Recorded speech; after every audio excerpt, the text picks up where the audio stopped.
Dámy poslankyne, vážení páni poslanci, prechádzame bodu číslo 15, ktorým je stratégia stabilizácie a rozvoja dopravného podniku mesta Košice. Si hneď na úvod dovolá, keďže tu odznelo mnoho informácií, ale aj mnoho dezinformácií, myslím tu, ale v médiách. Dovolte mi, aby som vám niektoré fakty uviedol, pretože tento dokument je dôležitý z hľadiska ďalšieho rozvoja dopravného podniku.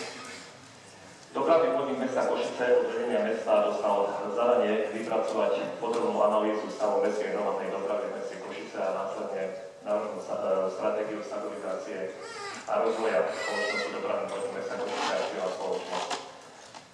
Vedenie mesta neurčilo žiadne zadania, žiadne politické zadania, išlo čisto o to, aby dopravný podnik a jeho vedenie vypracovalo koncepčný materiál s tým, že požiadavka bola jediná, aby výsledkom tohto materiálu nebolo to, že akékoľvek straty sa budú kompenzovať ďalšími dotáciami zo strany mesta a že návrh má priniesť zásadné zmeny, ktoré občan mesta využívajúci mestskú hromadnú dopravu pocíti v relatívne krátkom časovom období 2, 3, 4, 5 rokov.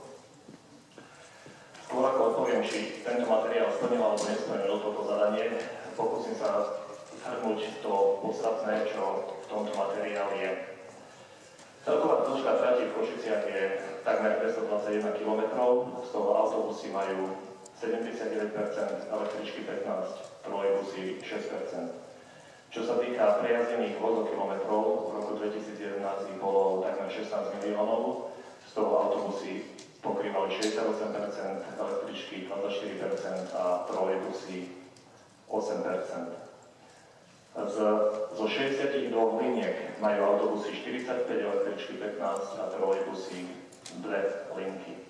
Čo sa týka počtu prepravených osôb v roku 2011, autobusmi sa prepravilo 63%, električkami 28%, trolejbusmi 9% osôb.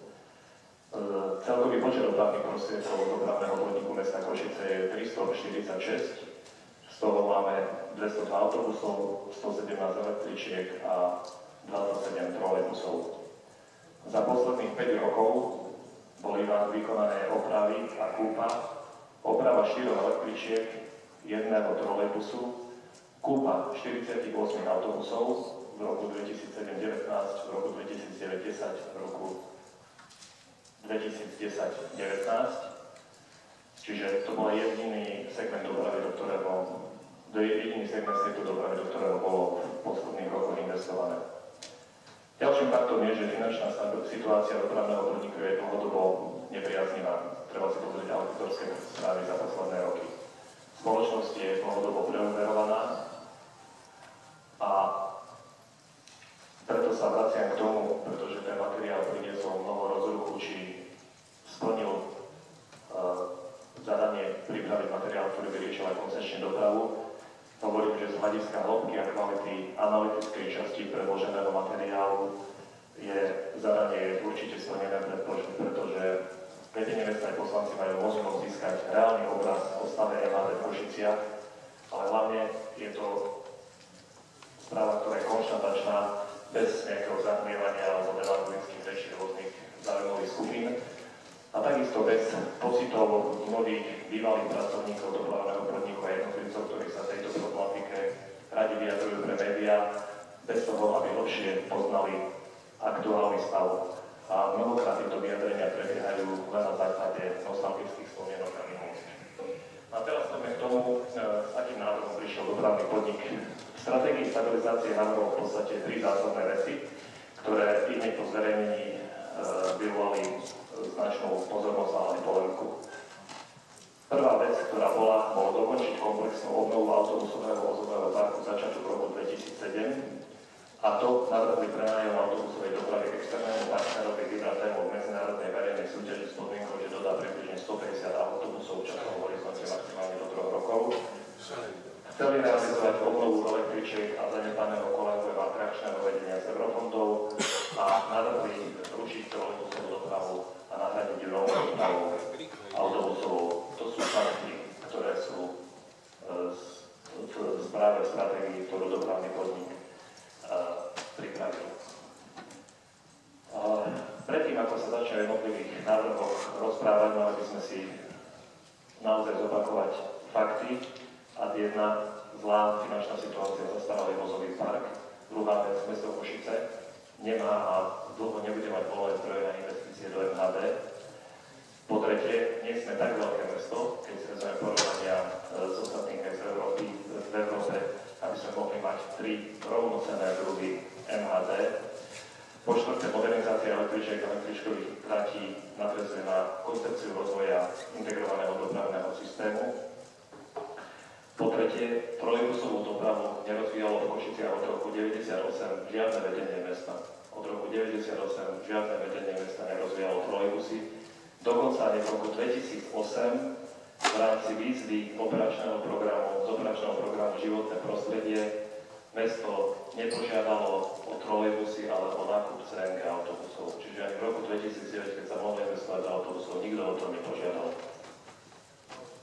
Trolejbusov, nikto o tom nepožiadal.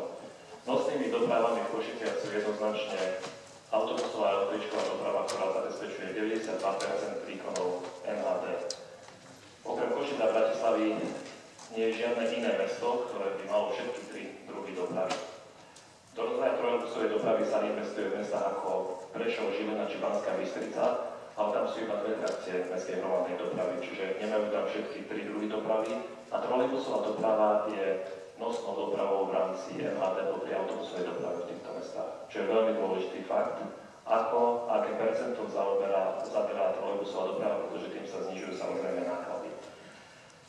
Električková doprava, to myslím, že nikto nepochybuje, je rovnako ekologická ako trolejbusová, ale čo sa týka ekológie, dnes platné emisné normy Euro 5 a od roku 2014 zavádzaná norma Euro 6 postupne potlača výhodu a ekologický rozmer trolejbusovej dopravy v porovnaní s autobusmi. Aj preto sa zrejme bývalé vedenie rozhodlo nakúpiť CNG autobusy a nepokračovať v rozvoji trolejbusovej dopravy, aj keď to mohli urobiť z eurofondov. Ale aj v iných mestách v Európe z ekonomických dôvodov boli zrušené, respektíve úplne uvoľnené trolejbusové systémy. Je to Marseille, ktoré bude európskym hlavným mestom kultúry v roku 2013, kde sa nahradzuje dobudovaním električkového systému, ale je to napríklad aj Innsbruck, kde sa uvoľňuje trolejbusová doprava.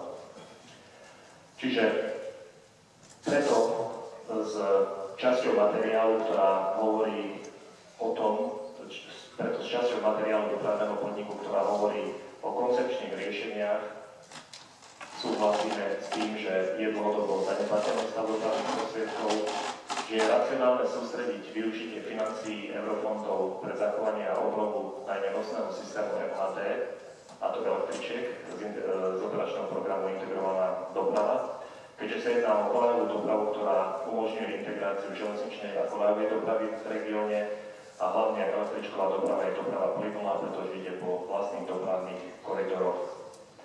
V rámci náhradných projektov operačného programu Doprava mesto a dopravný podnik aktívne spolupracujú aj na obnove električkových tratí a predpokladáme, že dúfame, že sa nám podarí dostať investície z eurofondov aj do výšky 100 miliónov eur na podporenie tejto časti dopravy. Dlhodobo je obnova a udržanie produktov dopravy, autobusy, električky, trolejbusy z hľadiska bez masívnej investície mesta nezrealizovateľná. Návrh, ktorý dal dopravný podnik na modernizáciu autobusovej a električkovej dopravy, vychádza z reálnych možností DPMK a mesta. Predchádzajúce vedenie dopravného podniku, a naozaj to nemyslím len to posledné vedenie, pretože to investovalo a využilo prostriedky na nákup autobusov, neprijali žiadnu ucelenú koncepciu. Naozaj predchádzajúce vedenie neprijali žiadnu ucelenú koncepciu rozvoja MHD. Predchádzajúce vedenia DPMK nezvládli ani obnovu vozidlového parku, najmä z dôvodu početnosti a variability dopravného parku v meste. Je racionálne urýchliť a dokončiť komplexnú obnovu autobusového vozového parku začiatkom roku 2007 predchádzajúcim vedením dopravného podniku. A pozitívne zmeny v MHD by mal reálne pocítiť občan v čo najkračšom časovom horizonte, pretože tá situácia je naozaj kritická. Teda, ja som povedal, že do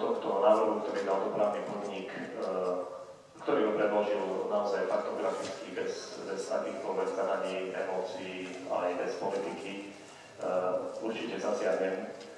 Čiže z môjho pohľadu, s čím nie som úplne stotožnený, je návrh vedenia dopravného podniku na dlhodobý prenájom, prevádzku a údržbu autobusovej dopravy externému partnerovi vybratému medzinárodnej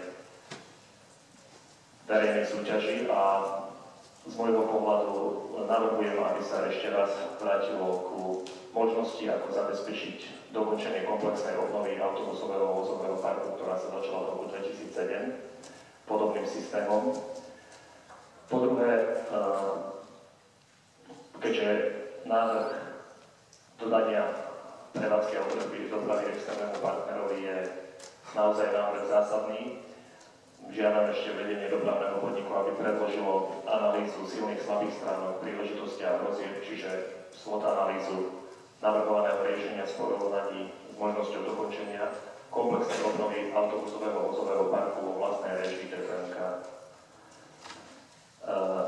Faktom ale je, že ak by sme problém TPNK dnes zamietli pod koberec, tak sa nám po čase vráti, to všetci viete, a v oveľa horšej podobe, pretože tá situácia je naozaj v mnohých oblastiach takmer kritická a neriešenie tohto problému, neriešenie obnovy autobusov, neriešenie obnovy električkovej trati, električiek sa môže v budúcnosti vrátiť možno až tragicky. Čiže preto by som požiadal predkladateľa materiálu, pána námestníka Jakubova, aby v rozprave o uvážení podal návrh na prerušenie rokovania o tomto bode, prerušenie rozpravy o tomto bode a aby dopravný podnik doplnil materiál o informáciu o možnosti urýchlenej obnovy autobusovej dopravy samotným dopravným podnikom mesta Košice bez predajmu autobusovej dopravy externému partnerovi s kompletnou SWOT analýzou a takisto, aby dopravný podnik doplnil SWOT analýzu k návrhu postupného útlumu trolejbusovej dopravy s vyhodnotením všetkých pripomienok vznesených pripomienkujúcimi subjektami s návrhom časového posunu zmien v tomto segmente. Ďakujem pekne, otváram rozpravu, pán námestník, máte slovo. Ďakujem pekne za slovo. Vážený pán primátor, vážené dámy a páni poslanci, vážení prítomní, vzhľadom na to, že pán primátor vyčerpal také všetky argumenty, budem stručnejší a nedá mi, aby som vzhľadom na dôležitosť tohoto materiálu predsa nepovedal pár slov. Nebude to to, čo som odkomunikoval na rokovaní Komisie dopravy a výstavby, ale to dostručním. Chcel by som úvodom povedať, že dopravný podnik mesta Košice vypracoval na základe požiadavky obyvateľa svoj manažerskú predstavu stratégie stabilizácie a rozvoja dopravného podniku.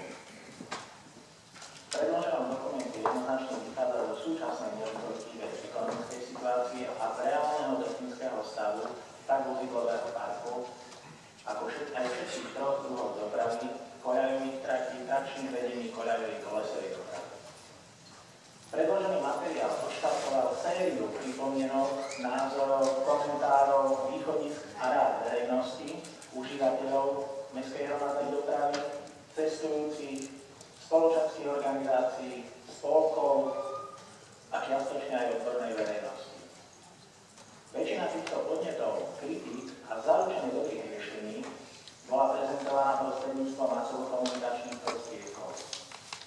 Časť z nich, ako je zvykom, bola kriticky hanlivá a nekonštruktívna, časť bola osobným vyjadrením názorov a vhodných koncepcií pri riešení mestskej hromadnej dopravy v meste Košice. Nestretol som sa však ani so žiadnym názorom, respektíve návrhom na riešenie, ktorý by na základe odborných argumentov absolútne spochybnil a rozložil predložený materiál. Vážené dámy a páni, návrh každého riešenia má zmysel a vychádza z poznania existujúceho stavu. Musí zohľadňovať minimálne súčasný technický a prevádzkový stav, ciele, ktoré chceme dosiahnuť a ekonomické východiska. Koľajová doprava, tým rozumieme električky, jej technický stav až na malé výnimky má trate viac ako 20 rokov nerekonštruované, máme aj trate od 70 rokov nerekonštruované.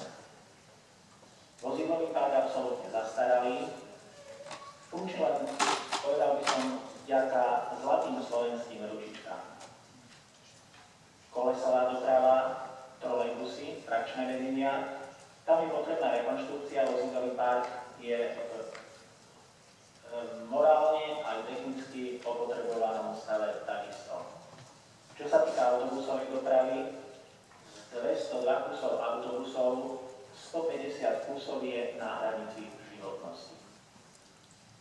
Vážené dámy a páni, pýtam sa, prečo sa v minulosti takej vážnej funkcii mesta, ako je mestská hromadná doprava, venovalo tak málo pozornosti. Prečo sa problém mestskej hromadnej dopravy riešil okrajovo, nesystémovo, alebo neriešil vôbec? Veď zabezpečenie funkčnosti, kvality a pravidelnosti mestskej hromadnej dopravy by mala byť jedna z základných úloh vedenia mesta a poslaneckého zboru nevynímajúc. Všetky návrhy a podnety, ktoré nám boli doručené, alebo ktoré sme si prečítali v tlači, hovoria o rôznych formách riešenia MHD a dôsledne kritizujú, respektíve potierajú predloženú stratégiu. Spoločným menovateľom všetkých je však potreba investovania, potreba kapitálových vstupov.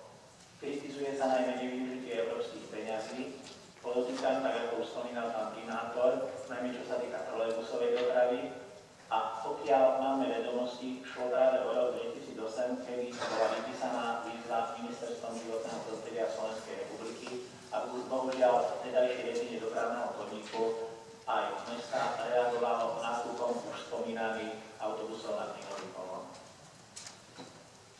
Vzhľadom na všetky uvedené skutočnosti považujem vypracovanie predmetnej stratégie a jej predloženie na rokovanie zastupiteľstva za dobré, potrebné a za riešenie problému MHD v hodine 12. Nehovorím, že je ideálna táto stratégia, ale som rád, že konečne máme na svete materiál, ktorý vyvolal určitú komunikáciu a pozornosť verejnosti aj vás poslancov.